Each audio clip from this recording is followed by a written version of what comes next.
arraigado El enemigo estás quiere verte en las cosas derrotado, de Dios. moviéndose en el mundo. Yo quiero hablarte del evangelio del reino de los cielos, que es lo medular, que es lo que nos tiene aquí reunidos. Hablar del evangelio es hablar de buenas nuevas de salvación. ¿Cree que la gente afuera necesite escuchar buenas noticias? ¿Quién se las va a dar si no somos nosotros? Amén. ¿Y cuándo se las vamos a dar si no es ahora? ¿Y dónde las vamos a predicar si no es en nuestra Jerusalén, con nuestros vecinos, con nuestros hermanos? Escuchen o dejen de escuchar. Así estábamos nosotros, ¿no se acuerda? Así estamos nosotros, no nos asombremos. Nuestro corazón estaba hecho piedra, pero Él lo hizo carne y ahora estamos delante de Él. Amén. Así que no nos cansemos de proclamar la palabra del Señor. Y el pasaje que quiero compartir con ustedes es Mateo capítulo 4, versículos 17, 23 y 24, que ya está en la pantalla. Lo voy a leer en la versión 60 y dice: desde entonces comenzó Jesús a predicar y a decir: arrepentíos, porque el reino de los cielos se ha acercado. Y recorrió Jesús toda Galilea, enseñando en las sinagogas de ellos y predicando el evangelio del reino y sanando toda enfermedad y toda dolencia en el pueblo. Y se difundió su fama por toda Siria. Y le trajeron todos los que tenían dolencias, los afligidos por diversas enfermedades y tormentos, los endemoniados, lunáticos y paralíticos, y los sanó. Bendito sea el nombre de Jesús. Este es el evangelio del reino, textualmente presentado. Pero ver este pasaje hay que ver su contexto, es decir, lo que rodea a este pasaje que acabamos de leer. Fíjense que el tema comienza desde el capítulo 3 de Mateo, versículo 1, con la predicación de Juan el Bautista. Juan, como Jesús, utilizó el mismo mensaje. ¿Saben lo que dijo Juan? Arrepiéntanse, porque el reino de los cielos se ha acercado. Y aquí en el versículo 17 del capítulo 4 de Mateo dice Jesús: arrepiéntanse, porque el reino de los cielos se ha acercado. Amén. Juan el Bautista fue el que preparó el camino del Señor. Él trajo ese mensaje contundente, fuerte. Ahorita nos exhortaron fuerte, ¿no? Y nos sentimos medios incómodos, pero es el mensaje de Dios. Amén. Debemos entender. Y a veces los hijos son diferentes y a algunos les hablamos fuerte. Amén. Pero es para el bien. Es para que nos vayamos derechitos. Amén. Y el mensaje de Jesús comenzaba así, con una palabra fuerte. Juan el Bautista les dijo: generación de víboras, les dijo a los fariseos en su cara. No se los mandó decir. Palabras fuertes, ¿verdad? Contundentes. Pero ¿qué es el evangelio del reino? Las buenas nuevas de salvación de nuestro Señor Jesucristo. Es el mensaje por medio del cual establece su gobierno en la tierra. Ese es el evangelio. Buenas noticias de Jesús. Amén. ¿Para qué? Para establecer su reino sobre la humanidad. ¿Qué es reino? Su gobierno. Que Él gobierne. ¿Cuántos quieren que Cristo gobierne su vida? Amén. Dios no está en la ingobernabilidad. Si tú tienes problemas con la autoridad, tienes problemas con Dios, porque Dios es la autoridad suprema. Amén. Así que mejor vete por la sombrita, y debemos de obedecer nuestra autoridad. Y si queremos que la autoridad sea mejor, no la vamos a juzgar, vamos a orar. Amén. Hablando en términos políticos, yo creo que más que el voto es la oración. Amén. La intercesión. Y Dios está bendiciendo a México con nuevos gobernantes, mejores gobernantes. Y es que muchos pares de rodillas se están doblando todos los días en cualquier parte de esta gran República Mexicana para orar por nuestras autoridades, y Dios está contestando. Amén. Entonces, ese es el evangelio: establecer el reino de Dios sobre la tierra. Yo quiero que en esta hora veamos en qué consiste el evangelio de salvación que nos trajo Jesús. ¿Qué comprende el evangelio de Cristo? ¿A qué se refieren esas buenas noticias? ¿Vamos juntos? ¿No los oigo? Muy bien, en primer lugar, el mensaje del evangelio consiste en un mensaje de arrepentimiento. Di conmigo, arrepentimiento. Es una palabra fuerte. La gente no quiere arrepentirse. ¿Cuántas veces hemos escuchado esa frase? Yo no tengo de qué arrepentirme. No he hecho nada malo. ¡Wow! Y si por ahí nos pusieran la película que solo Dios tiene de cada uno de nosotros, nos ruborizaríamos, ¿verdad? Nos avergonzaríamos. Sí, el mensaje del evangelio primero es arrepentimiento. Dice ahí en el versículo 17: desde entonces comenzó Jesús a predicar y a decir: arrepentíos. El mensaje será el mismo: arrepiéntete. Arrepiéntete. Hemos fallado. Le hemos dado la espalda al Señor. No hemos hecho las cosas como Dios quiso que las hiciéramos. Pero hay tiempo. Por eso son buenas noticias. Porque mientras haya vida, hay esperanza. Y la esperanza no avergüenza. Entonces, lo primero de lo primero es arrepentirnos. Gramaticalmente hablando de este verbo, es un verbo, está en tiempo presente, segunda persona del plural, en modo imperativo. ¿Qué quiere decir esto gramaticalmente? Bueno, traduciéndolo a palabras coloquiales, que no hay opción en esto. Jesús nos está diciendo: te sugiero, mira, considérala como primera o segunda opción, que te arrepientas. Tómala en cuenta, piensa en ello. Vienes y mañana me dices. Nada de eso. Es un imperativo, es una orden. Arrepiéntete para que goces de vida eterna. Sí. El niño se tiene que tomar la medicina para sanar. ¿No es cierto? Tenemos que ir a la escuela para ser hombres de bien. ¿No es cierto? Tenemos que esforzarnos en el trabajo para darle a nuestros hijos lo mejor. Todo implica esfuerzo, decisión, dedicación. Bueno, para entrar al reino de los cielos, la puerta que se abre se llama arrepentimiento. Amén. Y a veces nos quedamos con esta palabra y la dejamos nada más en nuestra conversión.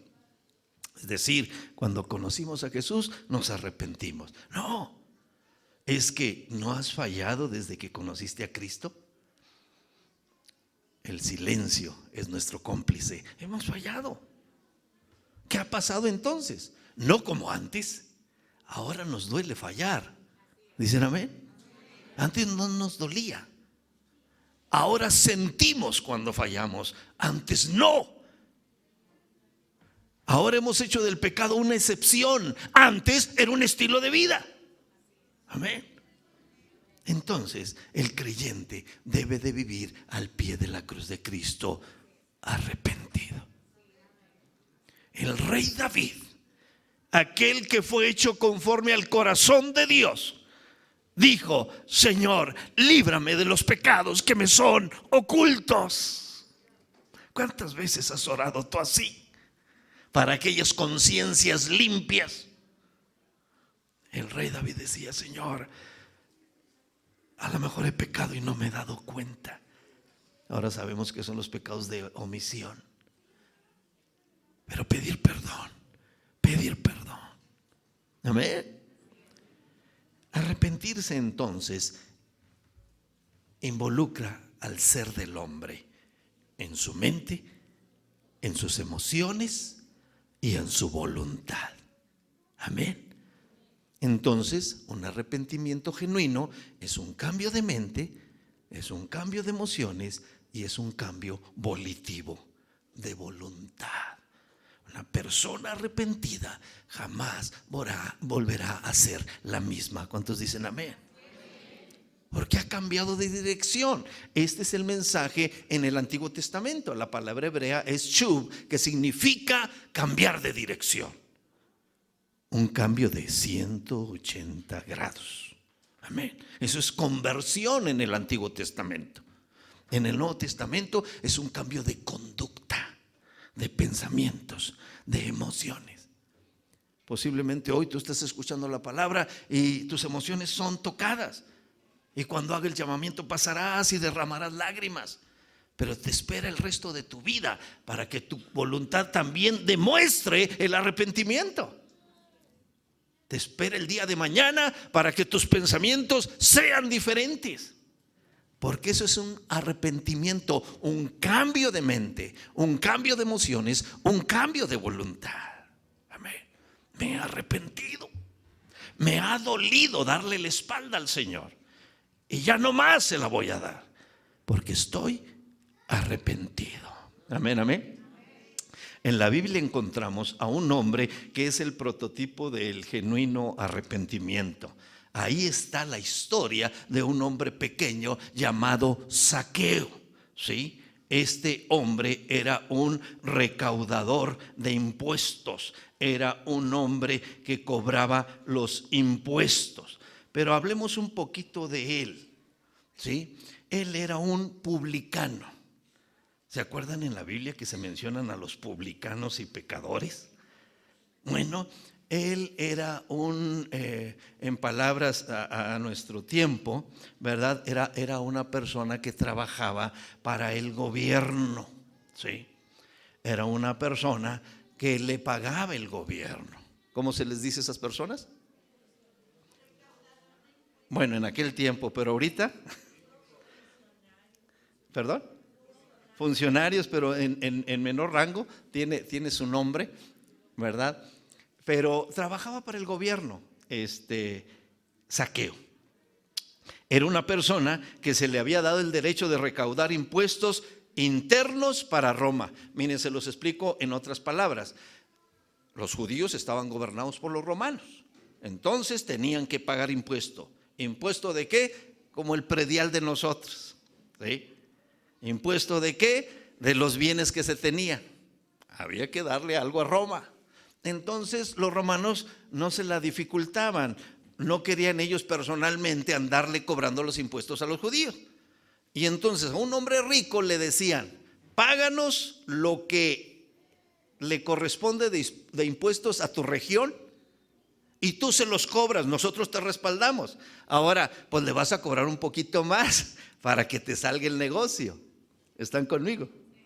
Entonces el hombre rico, en este caso Zaqueo, pagó todos los impuestos de su región y se dedicó a ser un usurero, ¿verdad? Porque cobraba intereses sobre los impuestos, entonces la deuda era mayor. Ahora les pregunto, ¿era apreciado Zaqueo? Sí, no era apreciado para nada. ¿Por qué? Por dos cosas. Los judíos decían: ¿a quién le debemos dar impuestos si la tierra nos la dio el Señor? El alimento nos dio el Señor, ¿por qué hemos de pagar? Y luego número dos, y un hermano mío, un judío, me viene a cobrar. Entonces, un publicano era una persona repulsiva, ¿sí? Ellos consideraban que estos publicanos literalmente eran un insulto a Dios. Amén. Estos cobradores de impuestos eran personas odiadas completamente por la comunidad. Este pasaje, si usted lo quiere leer más adelante, es Mateo 11, 19, 21 al 31. Nos narra esa historia de Zaqueo. Pero mire, cuando llega el arrepentimiento a este hombre, un hombre habituado al dinero, un hombre esclavo del dinero. ¿Conocen ustedes personas así? Un montón, ¿verdad? Pero cuando llega el evangelio, cuando Jesús va caminando y lo ve que se subió a un sicómoro, porque era bajito y no veía quién iba pasando, no veía a Jesús y quería ver a Jesús, se subió a un sicómoro y desde ahí estaba viendo una vista panorámica. Y entonces Jesús se detuvo y lo vio al chaparrito Zaqueo le sonrió, porque Dios ama al pecador. Y tú, cuando veas a tu prójimo, sonríele, porque Dios le sonríe. Lo vio y le dijo: Zaqueo, bájate. ¿Sabes qué? Voy a ir a tu casa. Hoy, Zaqueo, llega la salvación a tu casa. ¡Wow! ¿Cómo llegó a nuestra casa? Entonces, cuando llegó Jesús a la casa de Zaqueo, pues mucha gente decía: mira dónde se mete Jesús, con lo peor de la sociedad, con un miserable publicano. Pero Zaqueo se estaba arrepintiendo. Y miren sus palabras en el versículo 2 de Lucas, capítulo 19, versículo 2 y versículo 8. Ahí véanlo en sus casas. Lucas 19, 2 y 8 dice: entonces Zaqueo, puesto en pie, le dijo al Señor: he aquí, Señor, la mitad de mis bienes doy a los pobres. ¿Se arrepintió? No nada más lloró, decidió. Ese es el arrepentimiento, un cambio de mente, de voluntad y de emociones. Y le dijo: Señor. Nadie le dijo él nada, pero ese arrepentimiento tocó las fibras de su corazón y dijo: voy a dar la mitad de mis bienes a los pobres. ¿Era pobre él? Era riquísimo. Y si en algo he defraudado a alguno, a uno, a dos, a todos, si en algo he defraudado a alguno, se lo devuelvo 4 veces. Ese es el arrepentimiento. ¿Te has arrepentido de esa manera para recibir el evangelio de Dios? Tiene que haber un genuino arrepentimiento. Y en palabras de César Castellanos, un siervo de Dios en Sudamérica, decía: así como escandalosa fue tu caída, que escandaloso sea tu arrepentimiento. Le fallaste, como dicen los jóvenes, cañón. Le fallaste al Señor, cañón. Que así sea tu arrepentimiento y vengas delante de Él, no solo con lágrimas, sino con pensamientos cambiados y con la voluntad transformada, y decir: hoy me levanto para reivindicarme y no caer más, en el nombre de Jesús. Amén. Esto es lo que nos enseña Zaqueo en su arrepentimiento. ¿Qué es el evangelio del reino? Ya dijimos que es arrepentimiento, pero en segundo lugar conlleva una serie de enseñanzas que forman el carácter del ciudadano del reino de los cielos. El evangelio de Jesús es instrucción. Ahora, yo te decía en el primer punto: si tienes problema con la autoridad, tendrás problemas con Dios. Y yo te digo en el segundo punto: si tienes problemas con la educación, pues tendrás problemas con el evangelio. Si no te gusta estudiar, pide a Dios que hables el estudio. Porque conocer a Jesús es conocer sus enseñanzas. Amén. Amén, amén. Dice ahí, leyendo Mateo capítulo 4, versículo 23, en la primera parte, dice: y recorrió Jesús toda Galilea, enseñando en las sinagogas de ellos. ¿Qué hacía Jesús? ¿Qué hacía Jesús? ¿Qué hacía Jesús? Amén. Entonces, para conocer las buenas nuevas, no es nada más el domingo, 2 horas y se acabó. Sí vas a aprender, pero no va a ser igual si continuamente estás leyendo la palabra, estás siendo instruido. Amén. Por eso nosotros urgimos a que la iglesia lea la palabra, a que la iglesia ore para que crezca. Este lugar está abierto 8 horas diarias y nomás llegamos así, bueno, así o así, porque la iglesia está muy ocupada. Pero yo espero que donde tú estés leas la palabra, seas instruido. Amén. La palabra en griego es didáskalos, que se traduce como enseñanza. Y si tú quieres ver cómo debe ser tu carácter como creyente, lee Mateo 5, 6 y 7. Punto. Amén. ¿Qué vas a leer? El Sermón del Monte. Ahí está las enseñanzas de Jesús para una vida cristiana en victoria.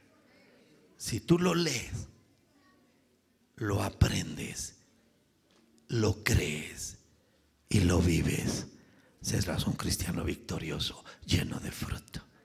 Ese es el evangelio del reino. Amén. Lo que vemos en Mateo 5 al 7 es la norma de fe y práctica que rige la vida de un verdadero cristiano. Amén. ¿De un qué? Verdadero. Porque hoy hay muchos cristinos, no cristianos. Hay muchos pistianos, no cristianos, pero se dicen cristianos. No. Yo encuentro uno, el que sigue a Cristo, punto. Hoy ha sido tan diluido el término y ya cualquiera es cristiano. Pero no, al que me refiero yo es aquel que ha hecho de la palabra del Señor un estilo de vida. Es aquel que ha encarnado los principios del Señor. Hoy por hoy la mayoría que se dice cristianos abraza una religión, pero no tiene una relación con Cristo. Y aquel que es verdaderamente cristiano conoce a Cristo, sabe sus enseñanzas y las vive. Es una persona íntegra, lo que tanto falta en nuestro tiempo, pues la integridad es la armonía entre lo que decimos y hacemos. En la autobiografía de Gandhi se menciona que en sus días de estudiante él se impresionó al leer los evangelios. Gandhi fue un revolucionario en la India. Y cuando lee la Biblia, quedó impresionado, porque este era un hombre de buenos principios. Y dijo, quiero aprender más. Y fue a una iglesia. Y entonces terminó la reunión y se acercó al departamento de recepción de la iglesia. Él, en su físico, pues los indios, ¿verdad? No se dice hindú. Hindú es la religión.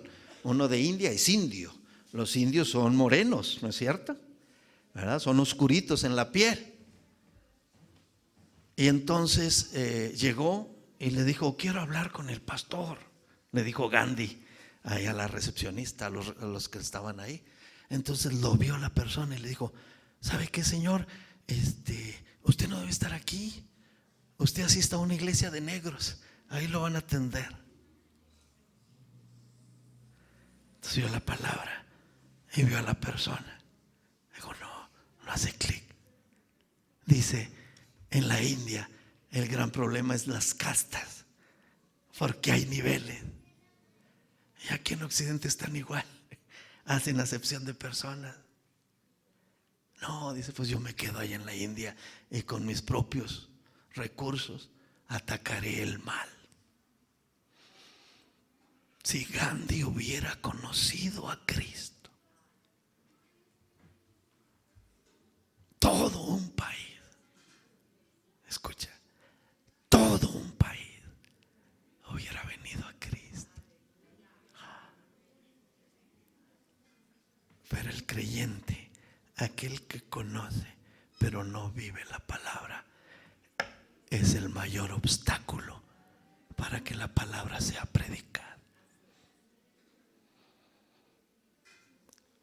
Quizás allá afuera está un Gandhi esperándote. Sí, a que le enseñes. Tú que sabes, enséñame. Y no sabes qué potencial hay en él o en ella. Wow. Amén. Número 3, en tercer lugar, el evangelio del reino nos muestra la obra de las buenas nuevas de salvación, que es sanidad para el cuerpo. ¿Vamos bien? Estamos conociendo el mensaje del evangelio. El mensaje del evangelio es arrepentimiento. Amén, en primer lugar. En segundo lugar es instrucción. En tercer lugar es sanidad para tu cuerpo. Amén. Y ahí lo vemos. Fíjense que en la lectura que iniciamos de este pasaje hay una letra que me llama la atención. Yo soy muy analítico y entonces analizo cada palabra y cada letra. ¿Y saben cuál es la letra que me llama la atención? La letra Y. ¿Sí? Es una pequeña letrita que se menciona 10 veces en 3 versículos. ¡Wow! ¿Cuál es su función? Es inclusiva, es agregar. Gramaticalmente es una conjunción copulativa, ¿verdad? Yo como y bebo. ¿Estamos bien? Entonces la Y ahí está no nada más porque sí, está cumpliendo su función, y su función es agregar, incluir, almacenar. Y entonces la Y que se menciona 10 veces es tan importante porque Jesús predicó y enseñó y sanó. Amén. Y liberó. Vamos a verlo más adelante. Vea usted ese pasaje y va a ver que 10 veces se menciona esta palabra, esta letra, pero otra palabra que me llama la atención y es repetitiva, aunque no se menciona 10 veces, pero 5 veces sí, es la palabra toda. 5 veces se menciona en estos versículos. Por ejemplo, Jesús recorría toda Galilea, amén, sanando toda enfermedad, toda dolencia, amén. Le trajeron todos los que tenían dolencias, amén. Bendito sea el nombre de Jesús. Entonces son palabras claves en este pasaje. El evangelio de Jesús es para sanidad del cuerpo, amén. Del cuerpo, toda enfermedad la sanó Jesús. Nosotros no estamos en contra de la medicina ni de medicinas alternativas. Creemos que funcionan porque fueron creados por Dios, porque el Señor nos dio intelecto y ciencia, amén. Y esa ciencia proviene de Dios. Pero saben, si yo decido ir al autor de la ciencia en vez de la ciencia, ¿será mejor? Claro que sí, sin lugar a dudas. Sí, se cuenta de un hombre que tenía un coche en los Estados Unidos y le falló y quedó tirado allí a medio de carretera. Qué tremendo, ¿verdad?, cuando suceden esos incidentes. Pero entonces llegó un hombre muy trajeado, muy amable, y se paró.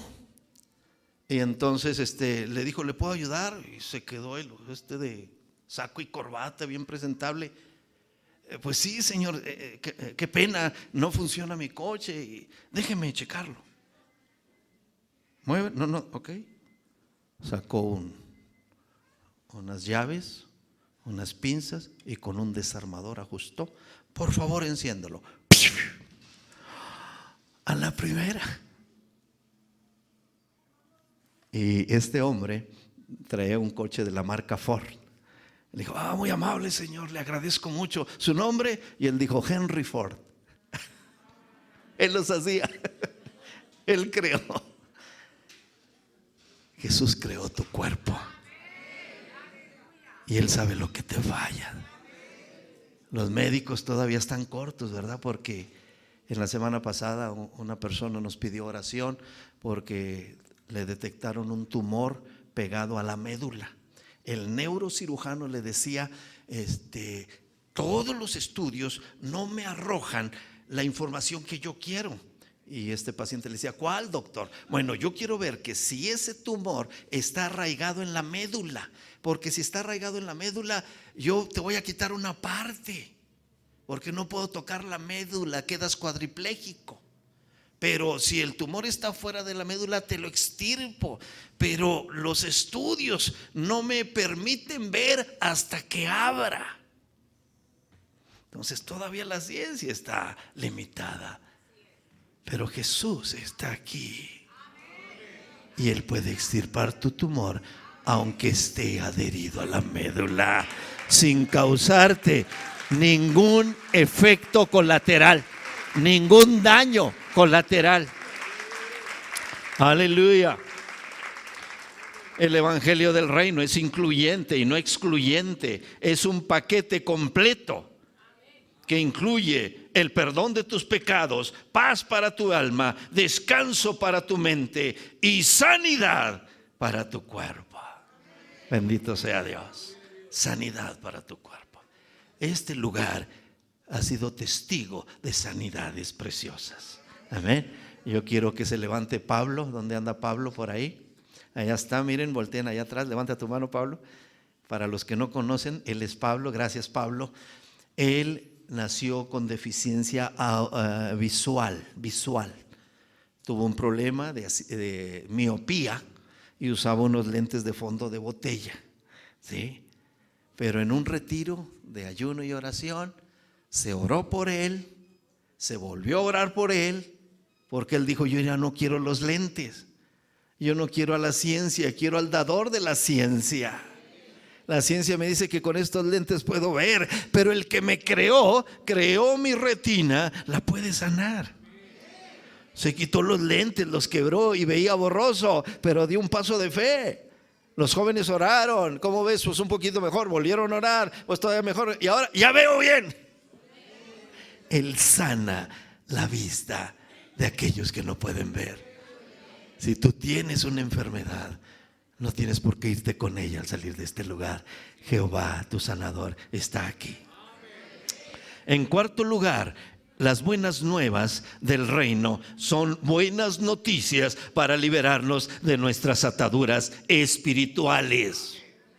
Una enfermedad es la del cuerpo y otra la del alma. Una enfermedad muchas veces es por cuestiones de mala administración en nuestro cuerpo. Comemos mucho y luego tenemos problemas digestivos, ¿no es cierto? O nos salimos bien veraneados cuando está a 0 grados y vienen los problemas respiratorios. Esas se pueden sanar con medicamentos, tratamiento y reposo. Pero hay enfermedades que la ciencia no ha logrado sanar, solamente controlar. Y son las enfermedades del alma, las enfermedades espirituales. La ciencia no puede sanar a una persona que padece ataques epilépticos, pero Jesús puede sanar a un epiléptico.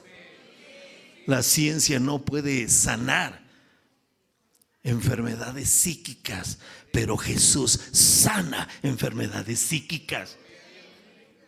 Dice la Escritura que le trajeron a los que tenían dolencias, a los afligidos por diversas enfermedades y tormentos, a los endemoniados y a los lunáticos, y los sanó.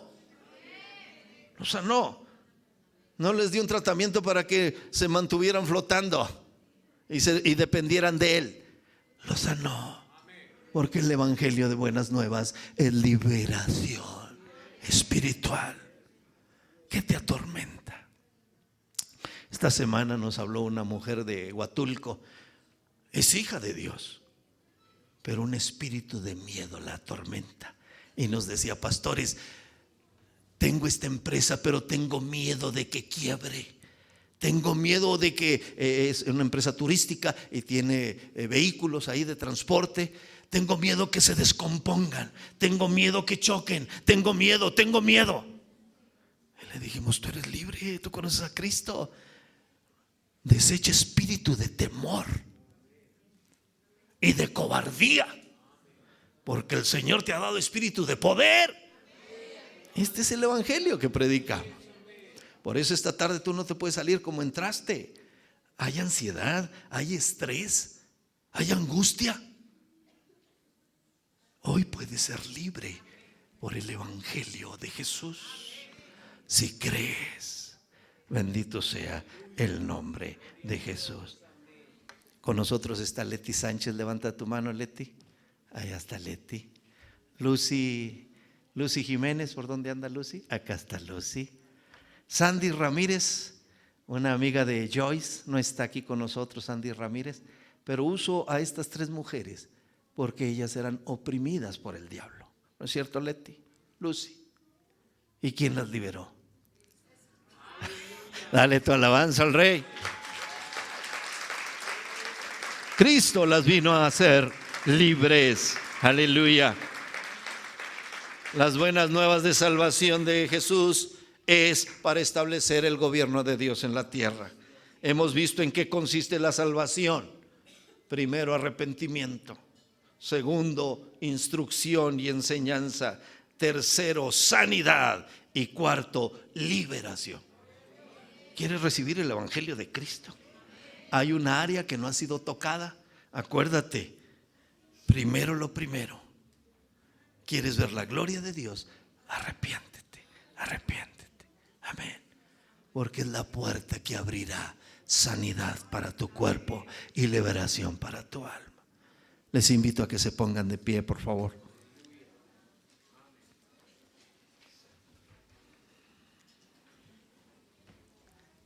Incline su cabeza ahí donde está y comience a orar. Diga conmigo: Señor Jesús, yo recibo tu palabra. Yo recibo ese evangelio, esas buenas nuevas de salvación que es para mi vida. Por eso te pido, Señor, que me perdones. Yo me arrepiento de todos mis pecados. Yo renuncio, me desato y me libero de todo aquello que es una ofensa para ti, Señor. Perdóname, Señor. Líbrame aún de los pecados que me son ocultos. Señor Jesús, quiero recibir sanidad. Quiero recibir instrucción en tu palabra. No quiero ser ignorante. Quiero ser un conocedor para llevar ese conocimiento a aquellos que no te conocen. Señor Jesús, quiero que me hagas libre de toda opresión, de toda atadura que me ha gobernado hasta hoy. Señor Jesús, recibo tu evangelio en toda mi vida, en el nombre de Jesús, en el nombre de Jesús, en el nombre de Jesús.